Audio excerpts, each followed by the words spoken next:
1790년 7월 11일 밤 에든버러 캐넌게이트의 패뮤어 하우스였습니다. 여름이었지만 스코틀랜드의 밤 공기는 서늘했고 창문은 굳게 닫혀 있었지요.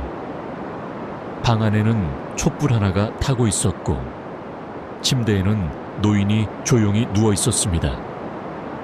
그 곁에는 노인이 며칠 전부터 불러들인 두 사람이 자리를 지키고 있었지요. 화학자 조지프 블랙과 지질학자 제임스 허턴, 스미스가 평생 아낀 벗들이었습니다. 이제 그 둘은 그의 유언을 집행할 사람이 되어 있었지요. 블랙은 열의 성질을 연구해 자멸이라는 개념을 정립한 사람이었고, 허턴은 지구의 나이가 성경의 연대보다 훨씬 길다고 주장한 사람이었습니다. 평생 증거와 관찰을 존중하도록 훈련된 두 사람이었지요. 그러나 그날 밤에는 종이 위에 무엇이 적혀 있는지 단 한 줄도 확인하지 않은 채 그것을 태웠습니다. 스미스가 그만큼 단호하게 당부했기 때문이었지요.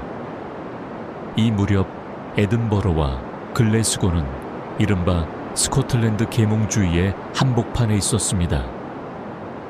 데이비드 흉과 애덤 퍼거슨, 존 밀러 같은 이름들이 강의실과 살롱을 오가던 시대였지요. 인간과 사회를 새롭게 설명하려던 사람들이었습니다. 스미스는 그 한가운데 있던 인물이었고, 그의 서재에 쌓인 원고는 이 지적 흐름 전체의 결산과도 같은 것이었지요. 스미스는 손짓으로 서재 한쪽에 쌓인 원고 뭉치를 가리켰습니다. 법학에 관한 방대한 초고를 포함한 아직 세상에 나오지 않은 글들이었지요. 그가 내린 지시는 짧고 단호했습니다. 읽지 말 것, 검토하지 말 것, 그저 태울 것. 두 사람은 그 밤 벽난로 앞에 나란히 앉아 종이를 한 장씩 불 속에 넣었습니다. 종이가 타들어가는 소리만이 방을 채웠다고 전해지죠. 며칠 뒤 스미스는 세상을 떠났습니다. 이상한 일이었습니다.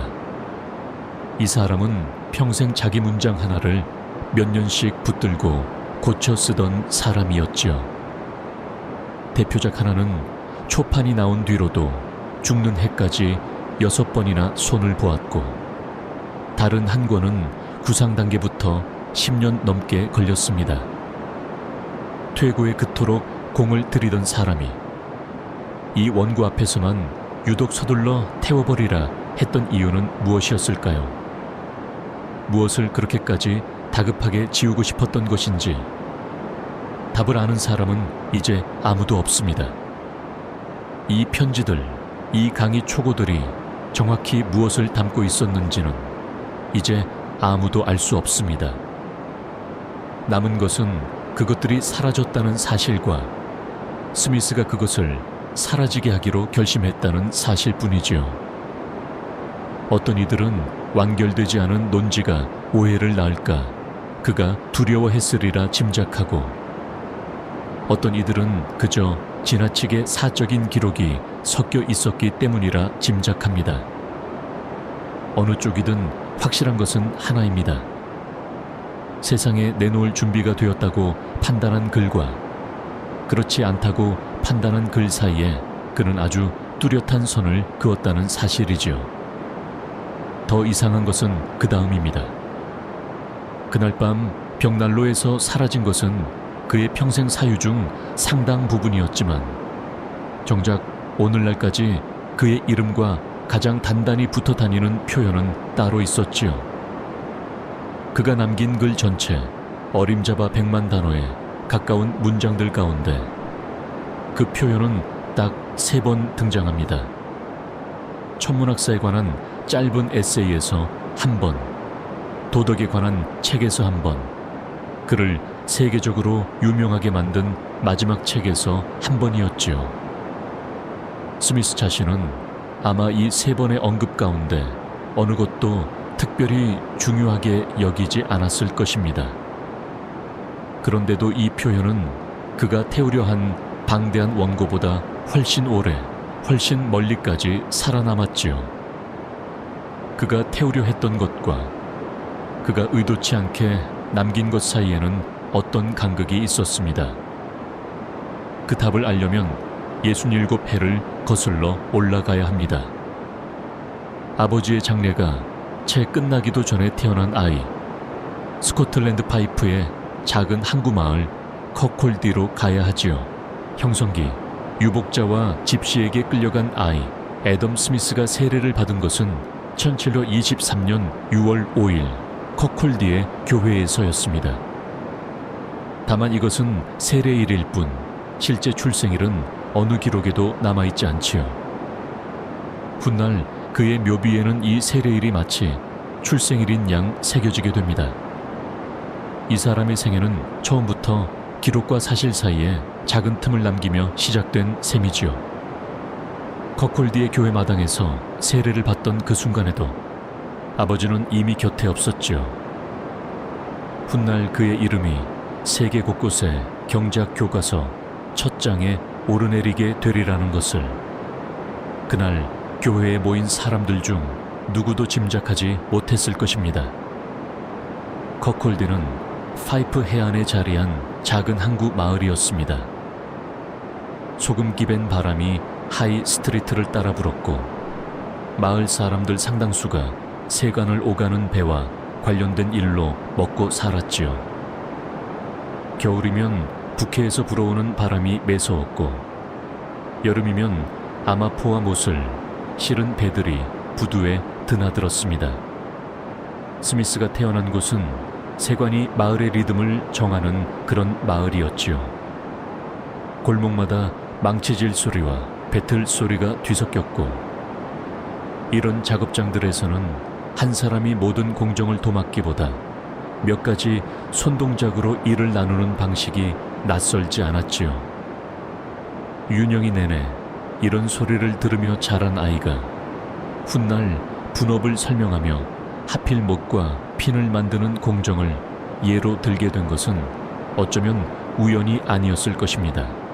파이프 지역은 스코틀랜드에서도 유난히 상업이 발달한 곳으로 꼽혔지요. 이웃한 항구 마을들이 서로 물자를 주고받으며 하나의 작은 경제권을 이루고 있었습니다. 스미스가 자란 세계는 시장이라는 것이 어떻게 돌아가는지를 보여주는 축소판이었던 셈이지요. 아버지 애덤 스미스는 커콜디의 세관 감독관이었습니다. 그러나 아들이 태어나는 것을 끝내 보지 못했지요. 아이가 태어나기 몇 달 전 세상을 떠났기 때문입니다. 어머니 마거릿 더글러스는 파이프 스트라샌드리의 지주 로버트 더글러스의 딸로 1720년 스미스의 아버지와 결혼했습니다. 결혼한 지 차에 3년도 못 되어 남편을 잃고 그는 홀로 뱃속에 아이를 낳아 키우게 되었지요. 훗날 자유로운 거래와 자기 이익의 추구가 사회를 지탱한다고 쓰게 될 사람의 삶은 태어나기도 전에 안전망 하나를 잃은 채로 시작되었습니다. 유복자로 태어난 아이에게 어머니는 세상의 거의 전부였고 두 사람의 관계는 이후 60년 가까이 이어지게 되지요. 훗날 그는 옥스퍼드로, 대륙으로, 에든버러로 거처를 옮겨 다니면서도 결국 다시 어머니 곁으로 돌아오는 삶을 살게 됩니다. 그 습관의 뿌리는 아마 아버지 없이 어머니와 단둘이 버텨야 했던 이 윤영이에 있을 것입니다. 그가 세관 감독관의 아들로 태어나지 않았다면 어쩌면 무역과 관세를 이토록 깊이 사유하는 사람이 되지 않았을지도 모르지요. 집안 형편이 넉넉하지는 않았어도 궁핍하지는 않았습니다. 세관 감독관이라는 아버지의 자리는 죽은 뒤에도 그 가족에게 어느 정도 사회적 위치를 남겨주었습니다. 어머니 쪽 친척들 또한 파이프 지역에 얼마간의 땅을 가진 지주 집안이었죠. 어머니 쪽 집안인 더글러스 가문은 파이프 여러 곳에 흩어진 땅을 가진 지주였습니다. 유복자로 태어난 아들이 궁핍을 면할 수 있었던 것은 이 외가의 도움이 적지 않았을 것이지요. 그러나 지위와 안전은 다른 문제였습니다. 아버지 없는 집의 외아들이라는 사실은 마을 사람들의 눈에도 이 아이를 조금 다르게 비추었을 것이죠. 몸이 약했다는 이야기도 함께 전해지는데 그런 아이일수록 어머니의 눈길이 한층 더 조심스러워졌을 법합니다. 윤영이 내내 그를 지킨 것은 결국 국가도 제도도 아닌 한 사람의 호르몬이었지요. 그 불안정함을 보여주는 일화가 하나 더 전해집니다. 스미스가 3살 혹은 4살 무렵이었다고 하는데 삼촌 집 앞에서 놀다가 지나가던 집시 무리에게 붙들려 어딘가로 실려갔다는 것이지요. 어머니는 아이가 사라졌다는 소식에 마을 사람들을 모아 사방으로 사람을 보냈다고 합니다. 다행히 인근 레슬리 숲에서 곧 발견되어 어머니 품으로 돌아왔다고 전해지지요. 훗날 사람들은 이 일화를 두고 농담 삼아 그가 계속 집시로 자랐다면 세상에 다시 없이 형편없는 집시가 되었을 거라고 말하곤 했습니다. 다만 이 이야기가 얼마나 정확히 전해진 것인지는 분명치 않고 여러 전기에서 조금씩 다듬어진 구전에 가깝지요. 그럼에도 이 짧은 소동은 두고두고 회자되었습니다. 유복자로 태어나 낯선 이들 손에 이끌려갔다가 돌아온 아이라는 이미지가 그의 삶을 돌아보는 사람들에게 묘하게 상징적으로 다가왔기 때문일 것이지요. 3살 무렵 겪은 그 짧은 실종 소동은 아마 스미스 자신은 기억조차 하지 못했을 것입니다.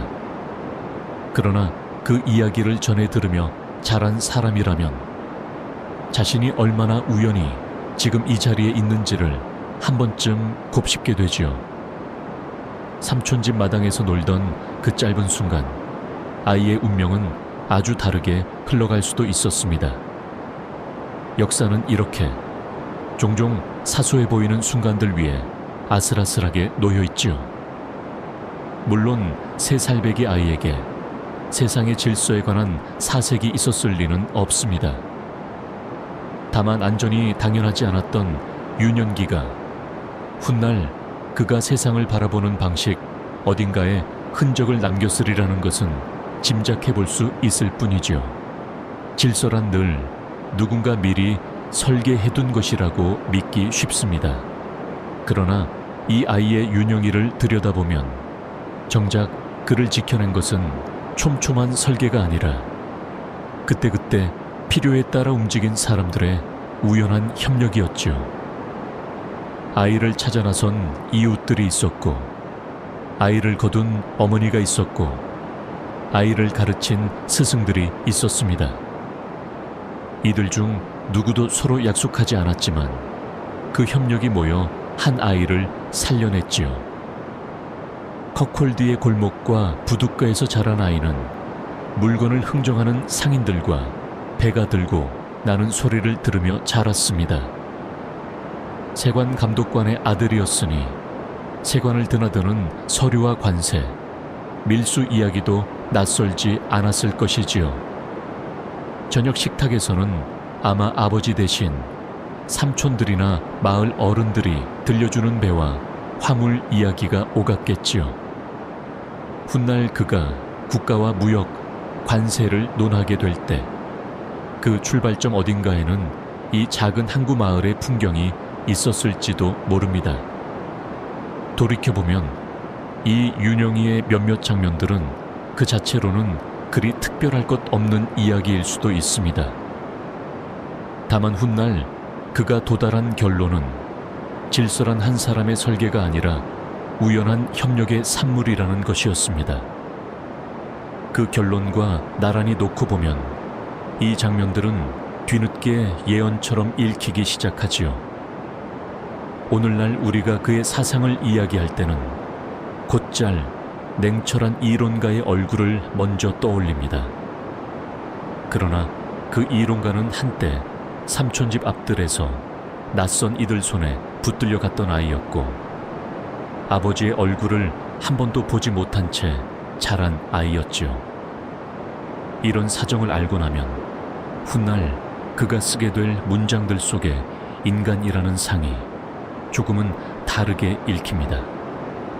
1837년 14살의 스미스는 글래스고 대학교에 입학했습니다. 지금 기준으로 보면 한참 어린 나이지만 당시 스코틀랜드에서는 드문 일이 아니었지요. 커콜디를 떠나 처음으로 큰 도시로 향하는 길이었을 것입니다. 마차를 타고 며칠에 걸쳐 이동했을 그 길에서 소녀는 태어나 처음으로 고향을 벗어난다는 느낌을 알았겠지요. 글래스고에서 그는 도덕 철학자 프랜시스 허치슨 밑에서 수학했고 라틴어 실력이 남달랐던 덕분에 곧바로 2학년으로 편입할 수 있었습니다. 허치슨은 인간의 본성에 자애로운 동정심이 내재해 있다고 가르친 사람이었지요. 그는 훗날 스미스가 도덕과 사회를 사유하는 틀의 첫 스승이 됩니다. 14살의 스미스가 나이 많은 그부들 사이에서 어떻게 자리를 잡아갔을지는 상상해 볼 수밖에 없지요. 아마 말수, 적고 관찰하기 좋아하는 소년이었을 것입니다. 그러나 글래스고에서의 이 시절은 길지 않았지요. 17살이 된 스미스는 곧 잉글랜드로 아무도 그를 기다리지 않는 곳으로 떠나게 됩니다.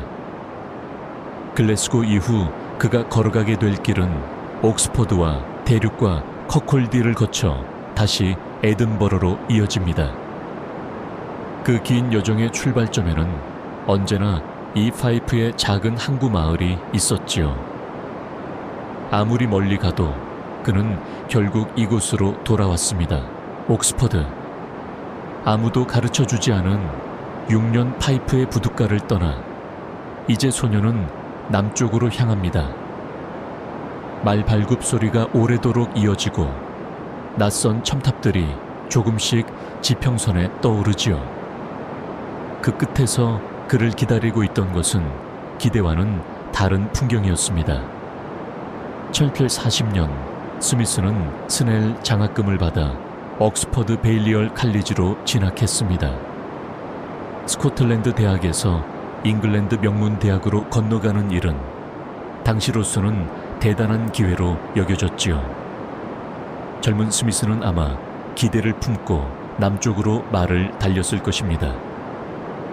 처음 마주한 옥스퍼드의 첨탑과 회랑, 오래된 도서관의 냄새는 커콜디나 글래스고와는 전혀 다른 세계처럼 느껴졌겠지요. 그러나 도착한 지 한 달 만에 사촌에게 보낸 편지에서 그는 벌써 이곳의 공기를 꿰뚫어 보고 있었습니다. 여기서는 과도한 공부로 건강을 해칠 사람이 없을 것이라고, 할 일이라곤 하루 2번 기도하고 일주일에 2번 강의를 듣는 것뿐이라고 그는 썼지요. 17살 청년의 냉소치고는 제법 날카로웠습니다.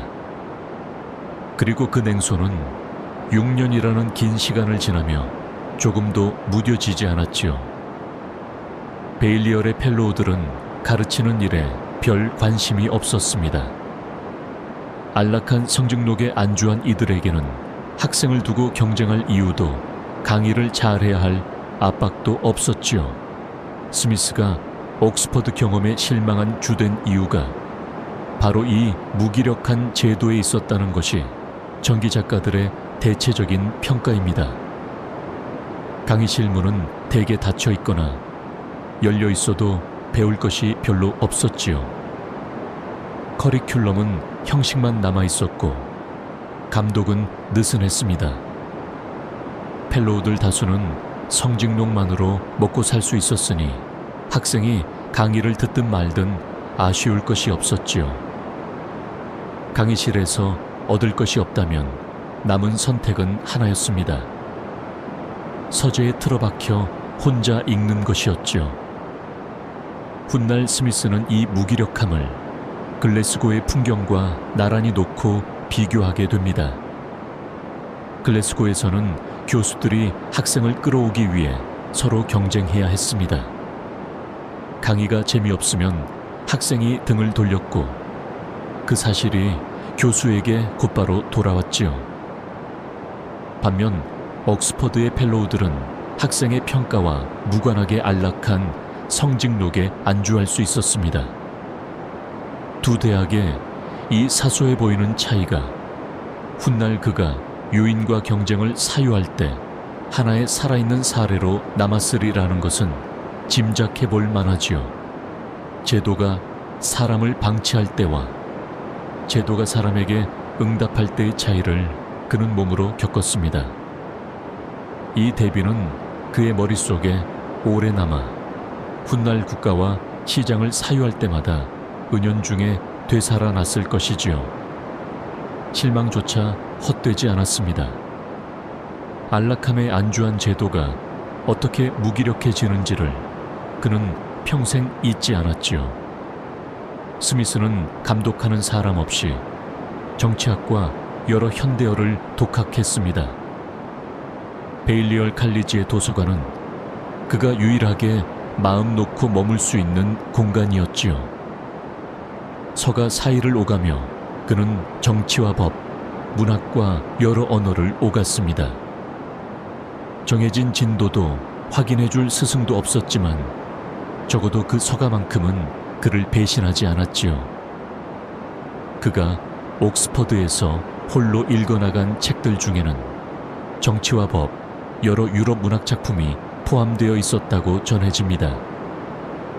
오늘은 이 책, 내일은 저 책, 그날그날 흥미가 이끄는 대로 읽어나가는 방식이었지요.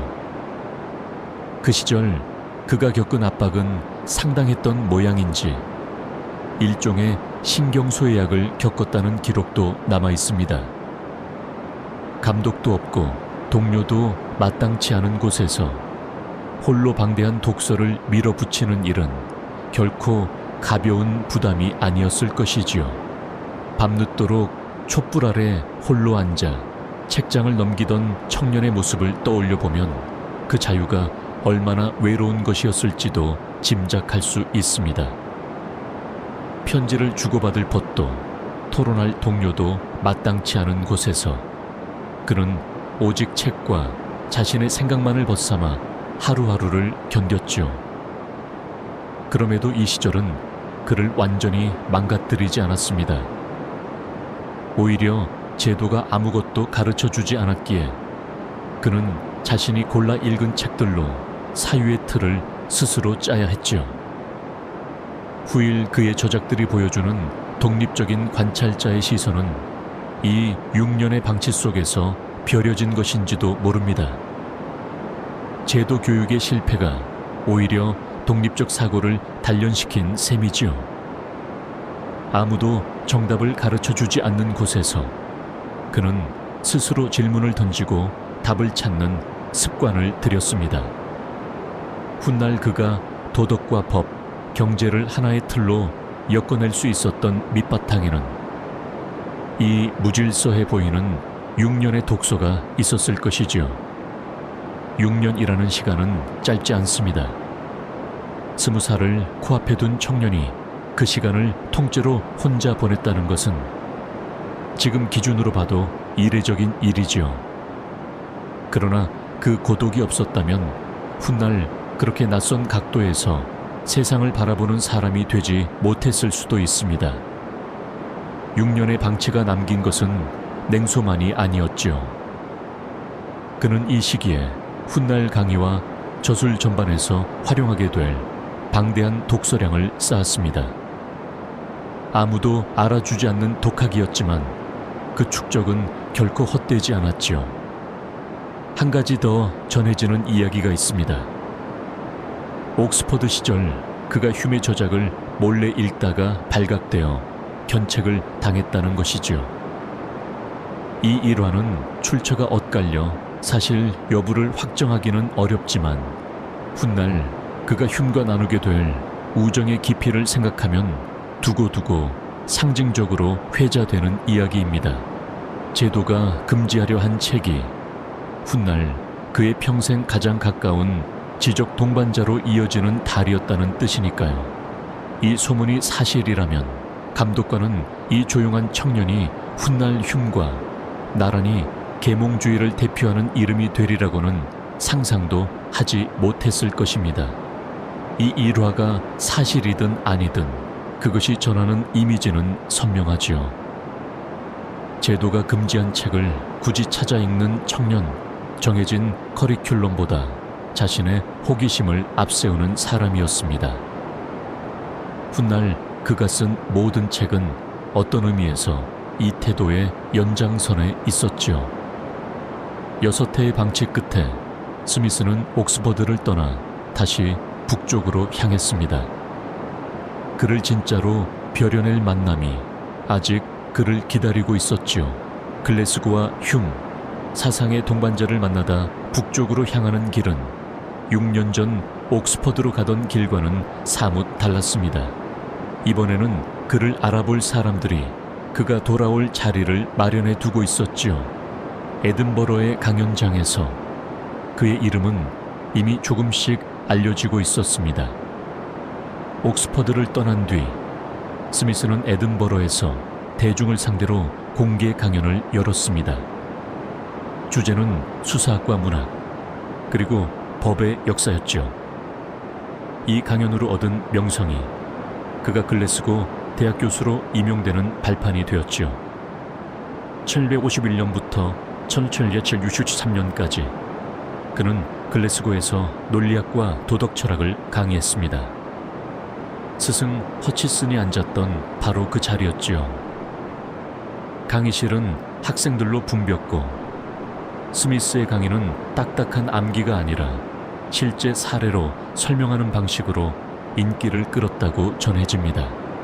한 사람이 이렇게 여러 과목을 넘나들며 가르쳤다는 사실은 그가 애초에 도덕과 법, 경제를 분리된 영역으로 여기지 않았음을 보여주지요. 글래스고에서 보낸 이 10여 년은 스미스가 가장 안정적으로 살았던 시절로 꼽힙니다. 안정된 봉급과 존경하는 스승의 후임 자리와 평생을 함께할 것까지 모두 이 도시에서 얻었지요.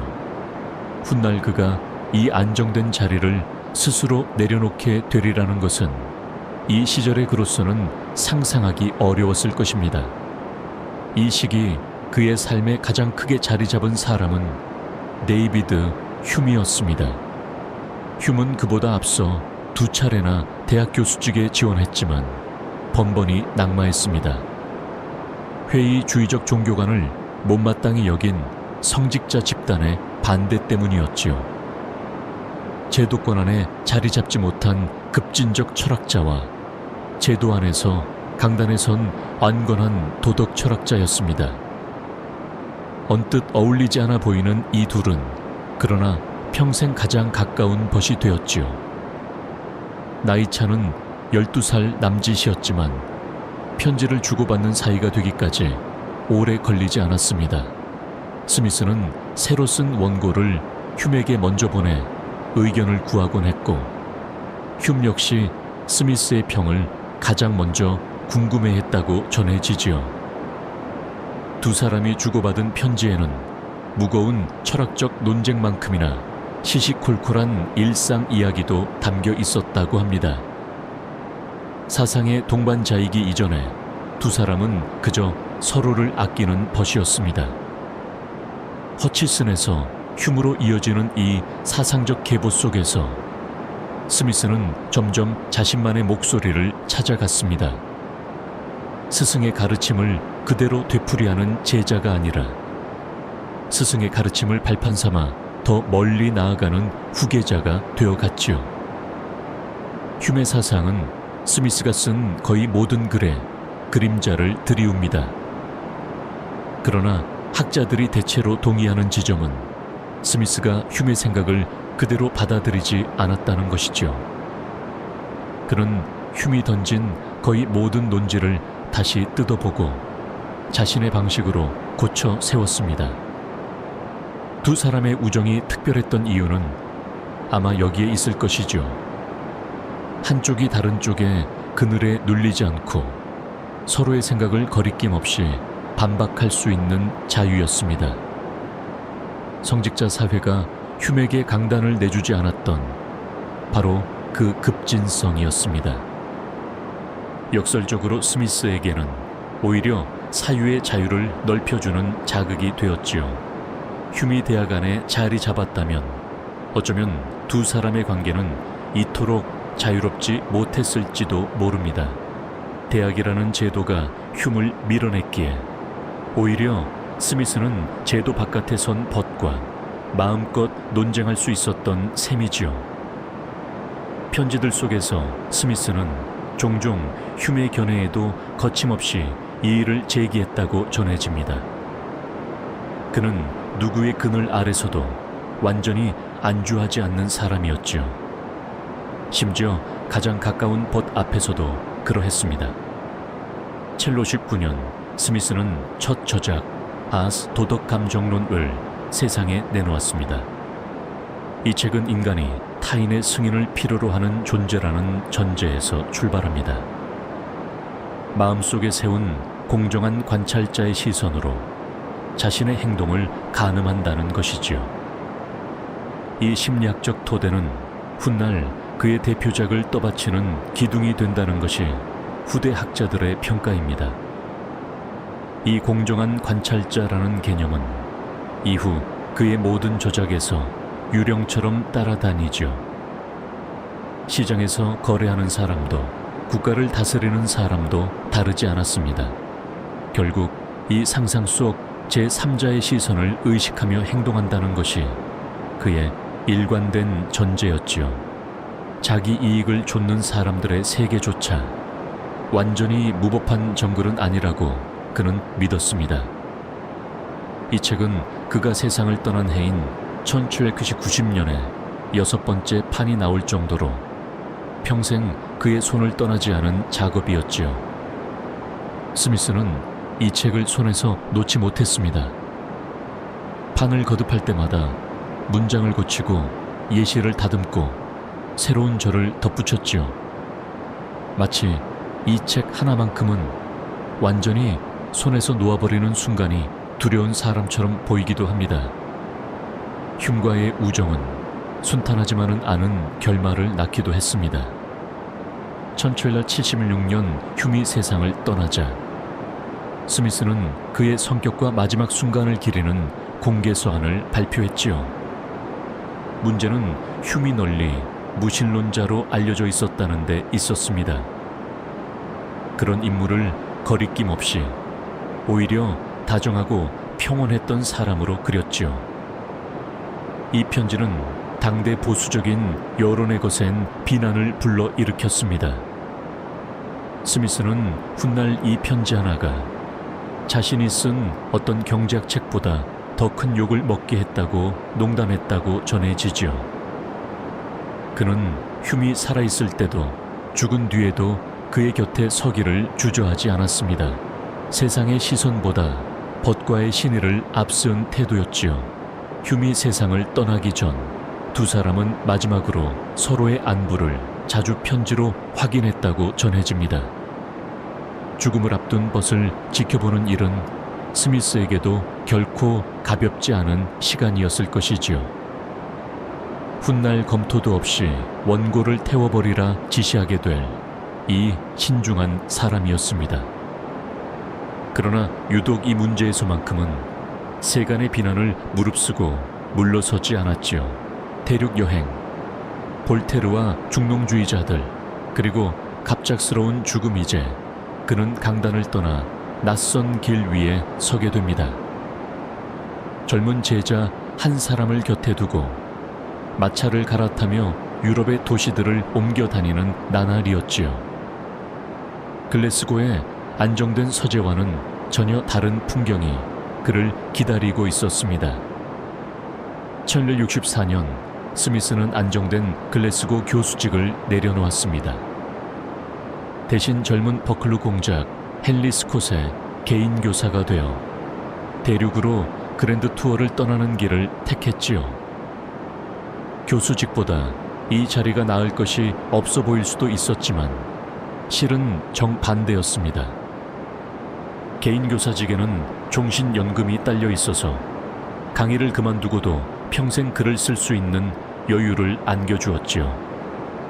여행은 1764년부터 1766년까지 이어졌습니다. 강단에 서서 학생들을 가르치던 사람이 이제는 젊은 귀족 한 사람만을 데리고 낯선 도시들을 옮겨 다니게 된 것이지요. 당시 젊은 귀족 자제들에게 대륙 여행은 일종의 마지막 교육 과정이었습니다. 마차와 배를 갈아타며 프랑스와 이탈리아의 도시들을 도는 여정이었죠. 그 나라의 언어와 예법, 지식인들과의 교류를 익히는 것이 목적이었습니다. 스미스에게 주어진 임무는 이 젊은 공작이 단순한 관광 이상의 것을 얻도록 곁을 지키는 일이었죠. 버클루 공작에게 이 여행은 성년을 앞둔 통과 의례였습니다. 그러나 스미스에게는 다른 의미가 있었지요. 옥스퍼드에서 홀로 견뎌야 했던 고립과는 정반대의 시간이었습니다. 이번에는 유럽 최고의 지성들과 대등하게 마주 앉아 이야기를 나누었지요. 같은 사람이 겪은 두 번의 타지 생활이 이렇게 정반대의 얼굴을 하고 있었습니다. 여행은 프랑스 툴루즈에서 시작해 제네바로 이어졌습니다. 툴루즈에서는 특별히 할 일이 많지 않아 스미스는 무료함을 달래려 책을 쓰기 시작했다는 이야기도 전해지지요. 젊은 공작을 가르치는 시간을 제외하면 남는 시간은 온전히 그의 것이었습니다. 낯선 도시의 하숙집에서 그는 조용히 원고지를 펼쳤겠지요. 훗날 흉에게 보낸 편지에는 무료함을 달래려 뭐라도 쓰기 시작했다는 문장이 있었다고 전해집니다. 지루함이 뜻밖의 한 학자의 지피력을 자극한 셈이지요. 그러다 제네바에서 스미스는 볼테르를 만났습니다. 훗날 전해지는 이야기로는 볼테르가 스미스를 두고 이렇게 썼다고 하지요. 이 스미스는 훌륭한 사람이며 자신의 동포들이 부끄러울 지경이라고 썼다는 것입니다. 이 인용의 정확성은 확실치 않습니다. 다만 변방대학 교수가 유럽 최고의 지성과 대등하게 대화를 나누었다는 사실이 있었지요. 그 사실 자체가 스미스에게는 하나의 확인이 되었겠죠. 자신이 커콜디와 글래스고에서 벼려온 생각이 대륙의 살롱에서 오히려 더 잘 통한다는 확인이었습니다. 파리에 머무는 동안 스미스는 프랑수아 케네와 안로베르 자크, 튀르고 같은 중농주의 경제학자들과 교류했습니다. 이들은 부의 근원을 토지와 농업 생산에서 찾았고 국가의 인위적 개입이 자연스러운 경제 질서를 왜곡한다고 보았지요. 살롱에서 오가는 대화는 밤이 깊도록 이어졌을 것입니다. 촛불이 흔들리는 응접실에서 조용한 교수는 프랑스 지식인들의 열띤 논쟁을 경청하며 자신의 생각을 가다듬었겠지요. 파리에서 만난 이들 가운데는 정치에 깊이 관여한 인사들도 있었지요. 살롱의 대화는 종종 철학에서 정치로, 다시 경제로 자연스럽게 옮겨갔을 것입니다. 스미스는 이 모든 대화를 조용히 경청하며 자신의 생각을 정리해 나갔지요.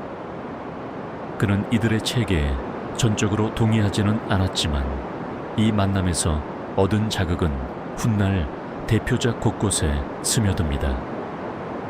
부의 근원을 농업이 아니라 노동과 분업에서 찾게 될 그의 결론이었지요. 어쩌면 그 결론은 이 파리의 논쟁 속에서 반쯤 벼려진 것이었을지도 모릅니다. 제네바와 파리를 거치며 나눈 대화들은 그에게 하나의 기준을 남겼지요. 변방에서 형성된 그의 생각이 유럽 논쟁 지형 속 어디쯤 놓이는지를 가늠하게 해주었습니다. 그는 이제 자신의 생각이 지역적인 특수한 견해가 아니라는 것을 확인한 채로 귀국길에 올랐지요. 그러나 이 화려한 지적 교류는 갑작스러운 죽음으로 중단되었습니다. 1866년 10월 버클루 공작의 남동생 휴 캠벨 스코시 파리에서 열병으로 세상을 떠났지요. 그는 아직 앳된 청년이었고 함께 여행하며 그를 지켜보던 스미스에게도 갑작스러운 충격이었을 것입니다. 훗날 일부 기록에서는 이 청년이 파리 거리에서 변을 당했다는 식으로 와전되어 전해지기도 했죠. 그러나 최근 연구는 이것이 실제로는 열병에 의한 병사였다고 결론 짓습니다. 소문이 사실을 앞지르는 일은 그 시대에 드물지 않았지요. 먼 타국에서 벌어진 죽음일수록 고향으로 전해지는 사이 이야기는 부풀거나 뒤틀리기 마련이었습니다. 어느 쪽 이야기가 퍼졌든 결과는 같았지요. 젊은이의 갑작스러운 죽음 앞에서 그랜드 투어는 예정보다 앞당겨 끝났습니다. 공작은 그해 가을 런던으로 돌아갔지요. 화려한 유럽 여행의 끝자락에 남은 것은 한 소년의 관과 말없이 짐을 꾸리는 스미스의 모습이었습니다. 볼테르와 나눈 대화도 케네와 벌인 논쟁도 이 갑작스러운 죽음 앞에서는 잠시 빛을 잃었겠지요. 화려했던 여행은 이렇게 조용히 막을 내렸습니다. 이 죽음 이후 스미스가 죽음을 대하는 태도가 달라졌는지는 알 수 없지요. 다만 그가 훗날 임종을 앞두고 보인 침착함이 있었습니다. 원고의 운명까지 스스로 결정한 그 단호함은 이 여행에서 목격한 상실과 무관하지 않았겠지요. 버클루 공작과 스미스의 관계는 여행이 끝난 뒤에도 이어졌습니다. 훗날 스미스가 세관위원 자리를 얻은 것도 결국 이 시절 맺어진 신뢰 덕분이었죠. 커콜드의 침묵, 어머니의 집에서 태어난 하참 국부론 여행을 마친 그는 다시 조용한 곳으로 돌아갑니다. 런던의 화려한 사교계도 대륙의 살롱도 아닌 파이프의 작은 항구 마을이었지요. 어머니가 기다리는 하이 스트리트의 집으로 그는 걸음을 옮겼습니다. 런던에서 얼마간 시간을 보낸 뒤 스미스는 뜻밖의 선택을 했습니다. 런던의 지적 사교계에 남지 않고 어머니가 사는 하이 스트리트의 집으로 돌아간 것이죠. 1967년부터 1776년까지 거의 10년에 가까운 시간을 그는 이 조용한 항구 마을에서 보내며 국부론을 써 내려갔습니다. 볼테르와 케네를 만나고 파리 살롱을 드나들던 사람이 정작 대표작은 은둔 속에서 어머니의 집 벽난로 앞에서 완성한 것이지요. 그랜드 투어에서 돌아온 학자들은 대개 여행에서 얻은 인맥을 곧바로 활용해 새로운 자리를 구하곤 했습니다. 그러나 스미스는 정반대의 길을 택했지요. 화려한 여정 뒤에 곧바로 침묵을 선택한 것입니다. 하루의 대부분을 서재에서 보내고 저녁이면 어머니와 함께 식사를 했지요. 그리고 다시 방으로 돌아가 원고를 고치는 나날이 반복되었습니다. 창밖으로는 여전히 배들이 드나들었고 부둣가의 소음은 어린 시절과 다르지 않았을 것이죠.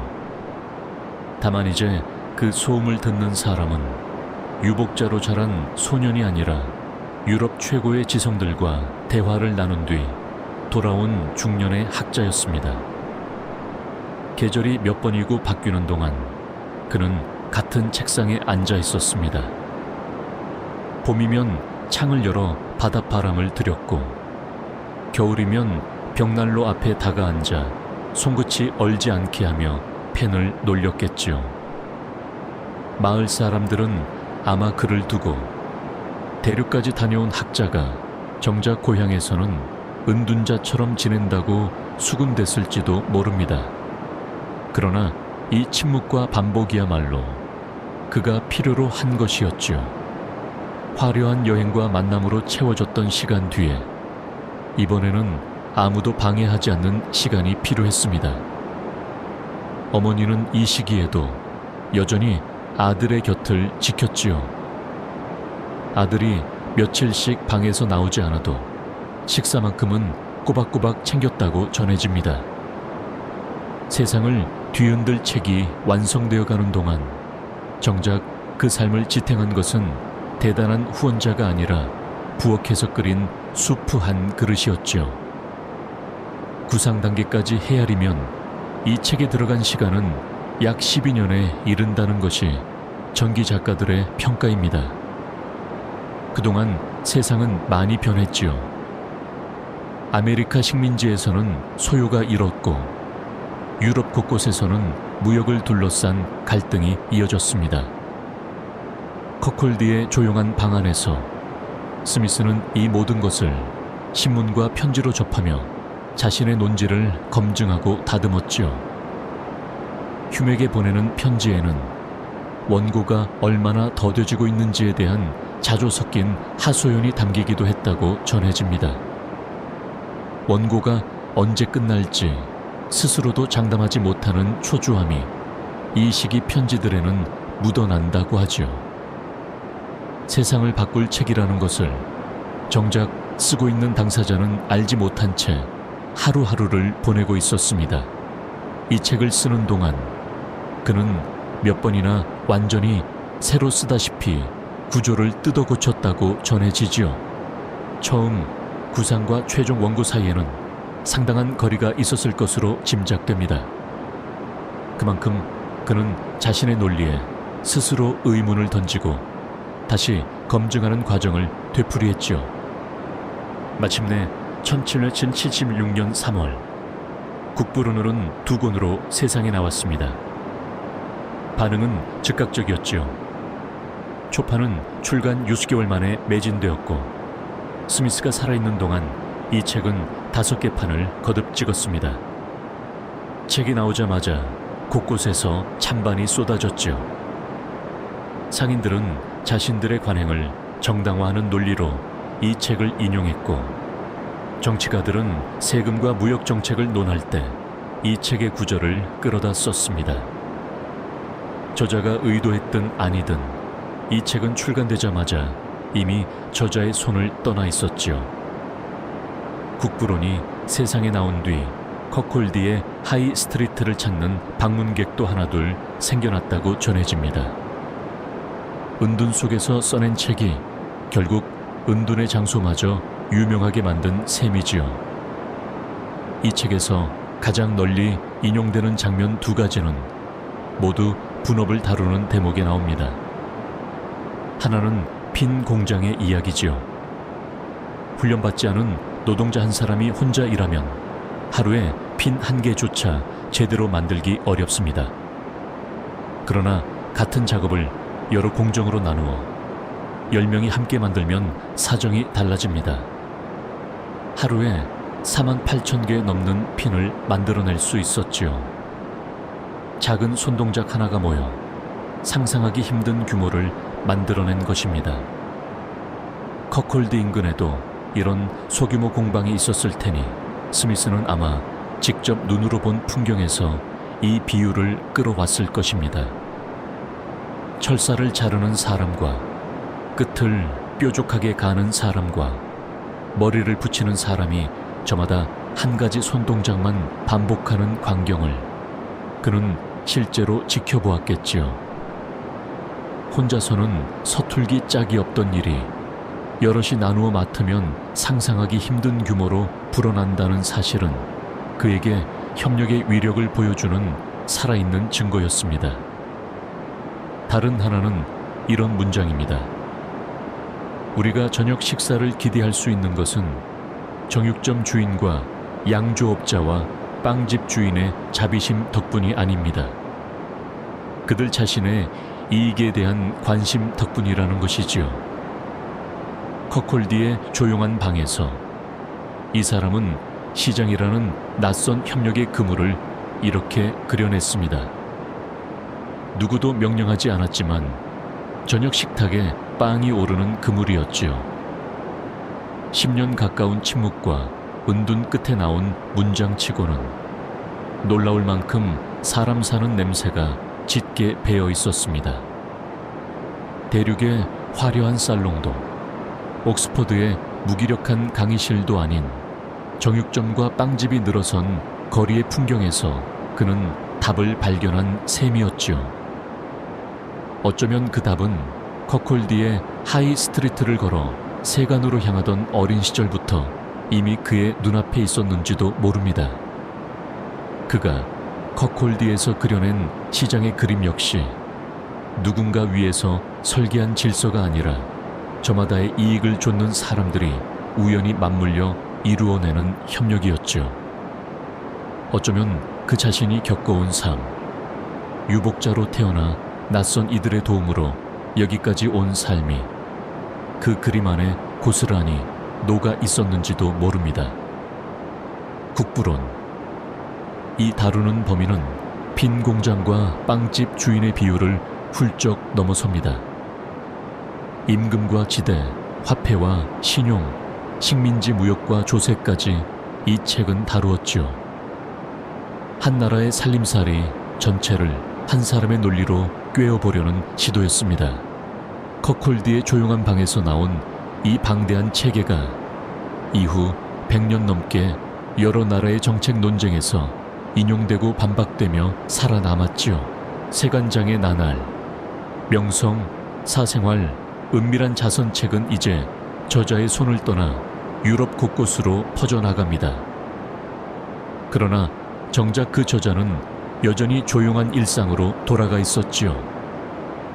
명성이 그의 문 앞까지 찾아왔지만 그는 서두르지 않았습니다. 국부론, 이 글을 유럽 전역에 알려진 인물로 만든 뒤에도 스미스의 생활은 크게 달라지지 않았습니다. 1778년 옛 제자이자 후원자였던 버클루 공작의 주선으로 스미스는 에든버러 세관위원회에 임명되었지요. 아버지가 세관 감독관이었다는 사실을 떠올리면 이 자리는 묘하게 원점으로 돌아온 것처럼 보입니다. 유복자로 태어나게 만든 그 직업으로 이제 아들이 다시 돌아온 셈이었지요. 이 직위는 연 600파운드의 수입을 가져다 주었습니다. 공작은 스미스가 부담스럽다며 반납하려 했던 연 300파운드의 종신연금마저 계속 지급했지요. 경제적으로 그는 이제 부족함이 없었습니다. 그가 반납하려 했던 연금을 공작이 끝내 거두지 않은 것도 신뢰와 우정이 계약서보다 오래 간다는 것을 보여주는 작은 증거지요. 세관 사무실에 출근해 서류를 검토하고 관세 분쟁을 조정하는 일상은 대륙에서 지내던 시절과는 사뭇 다른 리듬이었겠지요. 세관 감독관의 아들로 태어나 결국 세관위원으로 생을 마감하기까지 그의 삶은 세관이라는 제도를 사이에 두고 한 바퀴를 돈 셈입니다. 다만 그 사이에 그는 그 제도가 지키려 하는 것과 억누르는 것이 무엇인지를 누구보다 깊이 들여다본 사람이 되어 있었지요. 흥미로운 것은 자유로운 무역을 옹호한 책의 저자가 정작 관세를 매기고 밀수를 단속하는 자리에 앉았다는 사실입니다. 세간에서는 이런저런 뒷말이 오갔을 법하지만 정작 스미스 자신은 이 자리를 특별히 모순으로 여기지 않았던 것으로 보이지요. 그가 젊은 시절 이미 국가의 역할을 폭넓게 인정했다는 점을 생각하면 이 자리가 그리 낯설지는 않았을 것입니다. 오히려 평생 관찰해온 무역 실무를 가까이서 들여다볼 수 있는 자리이기도 했죠. 세관위원회 자리는 그에게 새로운 종류의 관찰을 허락했습니다. 책상 위 이론이 아니라 실제로 오가는 화물과 서류, 그 사이의 다툼을 매일 들여다보는 자리였지요. 세관위원으로 일하는 동안에도 스미스는 여전히 국부론어로의 개정판 작업을 손에서 놓지 않았습니다. 관세 행정을 실무로 겪으며 얻은 감각이 후속 판본의 몇몇 대목에 미묘하게 반영되었으리라는 것은 자연스러운 추측이지요. 사생활은 조용했습니다. 그는 평생 결혼하지 않았고 에든버러에서 어머니와 사촌 제닛 더글러스와 함께 살았지요. 명성이 높아질수록 사교 모임에 초대받는 일도 늘었지만 집으로 돌아오면 그를 기다리는 것은 화려한 응접실이 아니라 조용한 저녁 식탁이었습니다. 1784년 5월 어머니 마거릿 더글러스는 90의 나이로 커콜디에서 세상을 떠났지요. 스미스에게는 태어나기도 전에 아버지를 잃은 시절부터 60평생을 함께한 사람이었습니다. 어머니를 잃은 뒤 그는 눈에 띄게 쇠약해졌다고 전해지지요. 태어나기 전부터 함께했던 단 한 사람을 잃은 상실이었습니다. 명성과 검약이 공존하는 이 말년에는 알려지지 않은 이면도 있었습니다. 제자였던 두걸드 스튜어트는 스미스가 상당한 수입을 은밀한 자선에 할애했다고 기록했지요. 그 규모가 사람들이 예상할 수 있는 수준을 훨씬 넘어섰다는 것입니다. 자기 이익의 추구가 사회를 이롭게 한다고 쓴 사람이 정작 자신의 선행은 드러내지 않으려 했다는 사실은 눈여겨볼 만하지요. 그는 도운 이들의 이름을 밝히지 않았고 그 규모조차 사후에야 조금씩 드러났습니다. 어쩌면 그는 자신이 쓴 이론과 실제 행동이 나란히 놓였을 때 사람들이 어떤 시선을 보낼지 알고 있었을지도 모르지요. 그래서 더더욱 그 선행을 조용히 묻어두고 싶었을 것입니다. 이론과 실천 사이에 이 조용한 간극은 그가 얼마나 자신을 드러내지 않으려 했는지를 보여주지요. 유명해질수록 그는 더 조용해졌습니다.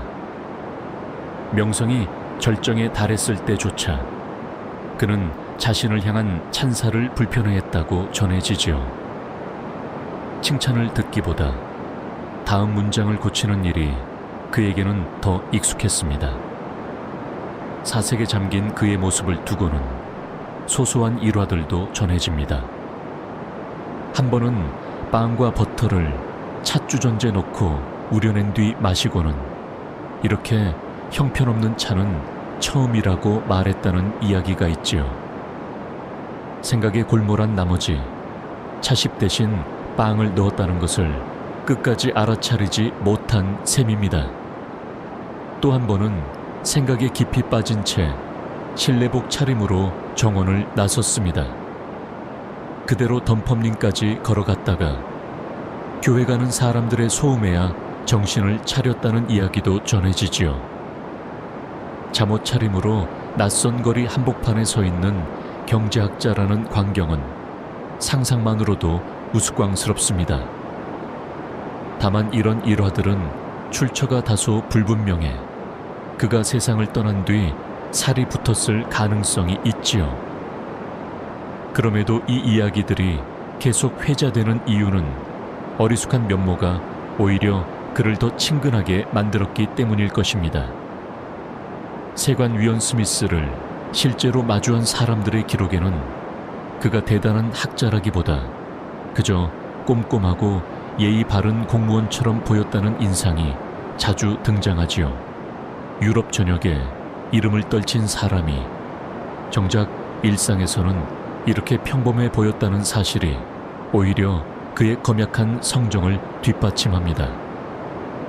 세관위원으로서 그는 다른 위원들과 매주 정기적으로 모여 서류를 검토하고 분쟁을 조정했지요.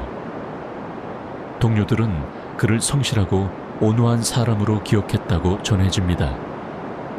이렇게 평범한 행정 업무에 매주 시간을 들였다는 사실은 그가 명성과 무관하게 맡은 자리에 충실했던 사람이라는 것을 보여주지요. 검약과 자선, 공직과 학문 사이를 오간 이 말년의 나날은 화려하지 않았습니다. 그러나 바로 그 화려하지 않음이야말로 그가 평생 지켜온 삶의 방식이었죠. 그가 세관위원으로 지낸 10년 남짓한 세월 동안 정작 그의 이름을 세상에 알린 책은 사무실 책상이 아니라 이미 세상에 나가 스스로 걸어 다니고 있었습니다. 그 자신이 미처 따라잡을 수 없는 속도로 책은 유럽 곳곳에 서재와 의회로 퍼져나갔지요. 소각된 원고와 오해된 은유, 이제 다시 페뮤어 하우스에 그 밤으로 돌아갈 시간입니다. 촛불 하나가 타고 있었고 벽난로 앞에는 두 사람이 앉아 있었지요. 그들의 손끝에서 한 사람의 평생이 조용히 사라지고 있었습니다. 1990년 7월 11일 페뮤어 하우스에 그 밤으로 다시 돌아가 보지요. 조지프 블랙과 제임스 허턴이 태운 것은 단순한 종이 뭉치가 아니었습니다. 법학에 관한 스미스의 방대한 초고가 그 안에 있었지요. 사법행정과 재산권 보호, 상업과 무역에 대한 규제까지 국가가 수행해야 할 역할이 담겨 있었습니다. 과세와 국방에 관한 내용도 이 강의록에 상세히 담겨 있었지요. 이 강의록의 흔적은 다행히 학생들의 필기 노트 형태로 일부가 남아 있습니다. 그 내용을 보면 스미스를 순수한 자유방임주의자로 단순화하는 통념과는 배치되는 지점이 많다는 것이 다수 연구자들의 평가지요. 그가 태우려 한 원고는 어쩌면 시장에 대한 그의 생각이 사람들의 짐작보다 훨씬 복잡하고 조건적이었다는 증거였을지도 모릅니다. 다행히 소각을 면한 일부 에세이는 사후인 1795년 철학적 주제에 관한 소론집으로 출간되었지요. 이 소론집에는 이야기에 처음에 등장했던 그 천문학사 에세이도 함께 실려 있었습니다. 보이지 않는 손이라는 표현이 맨 처음 등장한 바로 그 글이었지요. 소각된 원고 속에 무엇이 있었는지 다시 알아낼 방법은 없습니다. 다만 그 안에 담겼을 법한 조건과 단서들을 남아있는 강의 노트와 도덕감정론의 문장들을 통해 어렴풋이 짐작해 볼 수 있을 뿐이죠. 완전한 복원은 불가능하지만 그 흔적만으로도 우리는 그가 세 마디 말보다 훨씬 복잡한 사람이었다는 것을 알 수 있습니다. 벽난로 앞에서 사라진 원고들 곁에서 이 몇 편의 에세이만이 살아남아 훗날 사람들에게 그의 사유의 결을 전해주게 되지요. 스미스는 1790년 7월 페뮤어 하우스에서 눈을 감았습니다. 흔히 그의 마지막 말로 전해지는 문장은 이 모임을 다른 장소로 연기해야 할 것 같다는 것이었습니다. 다만 이 인용의 정확성을 두고는 이견이 있지요. 그는 에든버러 캐넌게이트 커크야드에 묻혔습니다. 묘비에는 이렇게 새겨졌지요. 여기 애덤 스미스의 유해가 묻혔으며 도덕감정론과 국부론의 저자라고 새겨졌습니다. 출생과 사망의 날짜도 함께 새겨져 있었지요. 이야기의 처음에서 확인했듯 그 출생일은 실은 세례일입니다. 이 사람의 묘비조차 정확한 사실과 통용되는 기록 사이의 틈을 그대로 안고 있는 셈이지요. 유복자로 태어나 기록되지 않은 출생일을 안고 살았던 사람이 죽어서도 그 틈을 완전히 벗어나지 못한 것입니다. 그리고 이제 처음의 질문으로 돌아갈 차례입니다. 그가 그토록 지우고 싶어 했던 방대한 사유는 벽난로 속에서 사라졌습니다. 정작 세상에 남아 그의 이름을 대표하게 된 것은 그가 평생 딱 3번 쓴 표현, 보이지 않는 손이었지요. 3번의 등장은 저마다 다른 맥락에서 이루어졌습니다.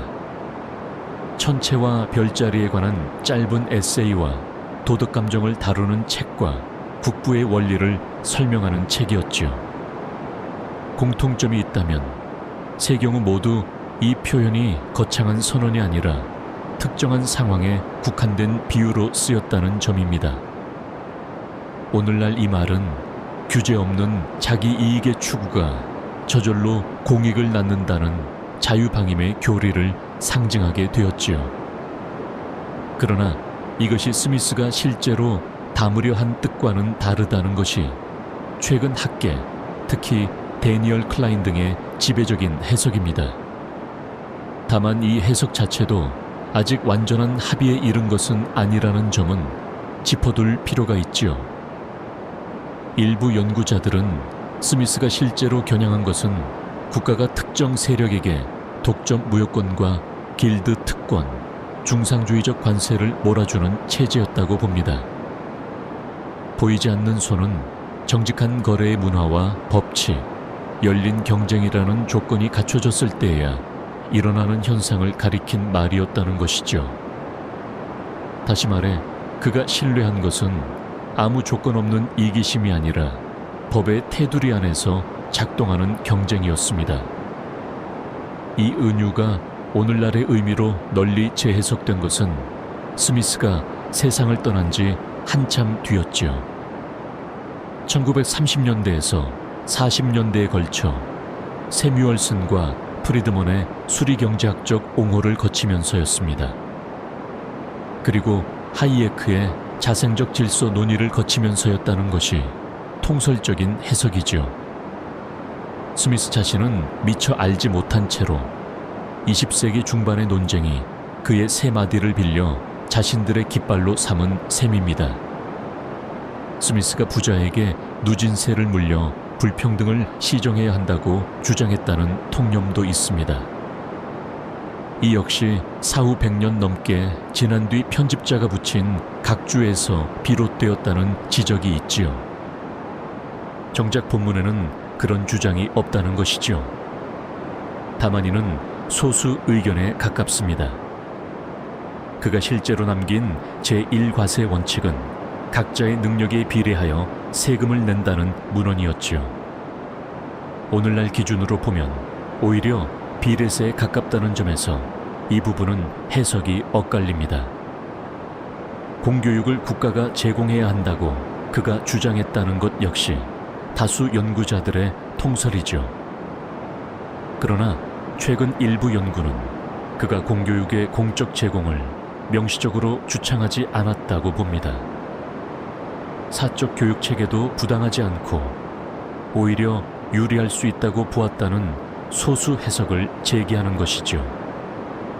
세금이든 교육이든 그의 본문은 후대가 원하는 만큼 선명한 답을 주지 않습니다. 오히려 조건과 단서로 가득했지요. 이 모든 논쟁을 단순화해서 스미스를 오늘날의 정치적 진영 한쪽에 데려다 놓는 것은 위험합니다.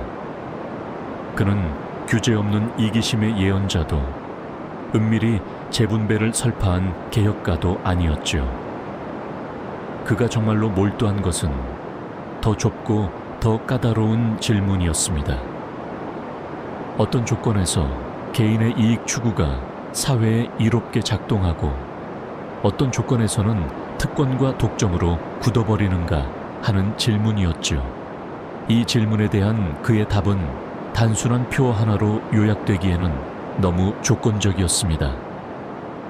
그리고 바로 그 조건적인 부분이 벽난로 속에서 가장 먼저 사라진 부분이었겠죠. 오늘날 그의 이름을 딴 여러 연구소와 단체들이 저마다 다른 방식으로 그를 인용합니다. 어떤 곳은 그를 규제 철폐의 원조로, 어떤 곳은 시장의 도덕적 한계를 지적한 사람으로 내세우지요. 두 얼굴 모두 그의 글에서 근거를 찾을 수 있다는 사실이야말로 그의 사유가 얼마나 복합적이었는지를 보여주는 방증입니다. 그가 죽고 난 뒤 계몽주의를 함께 이끌었던 동료들 대부분도 하나둘 세상을 떠났지요. 이 특별한 시대를 통과한 사람들이 사라지면서 그들이 나눈 대화의 상당 부분도 편지와 몇몇 회고록 속에만 남게 되었습니다. 우리가 지금 스미스에 대해 아는 것도 결국 우연히 살아남은 조각들을 이어붙인 결과에 지나지 않지요.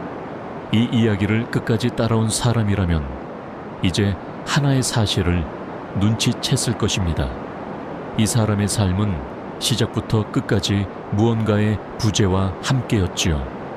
태어나기 전 사라진 아버지와 가르쳐주지 않은 옥스퍼드의 6년과 갑작스레 끊긴 그랜드 투어와 스스로 지워버린 원고까지였습니다. 그러나 바로 그 빈자리들 속에서 다른 무언가가 자라났지요. 어머니의 보살핌이, 흉과의 우정이, 커콜드의 침묵이 자라났습니다. 그리고 그가 통제할 수 없었던 세 마디 말도 그 빈자리에서 자라났지요. 유복자로 태어나 집시들 손에 잠시 이끌려갔던 그 순간부터 벽난로 앞에서 원고를 넘기던 마지막 밤까지였습니다.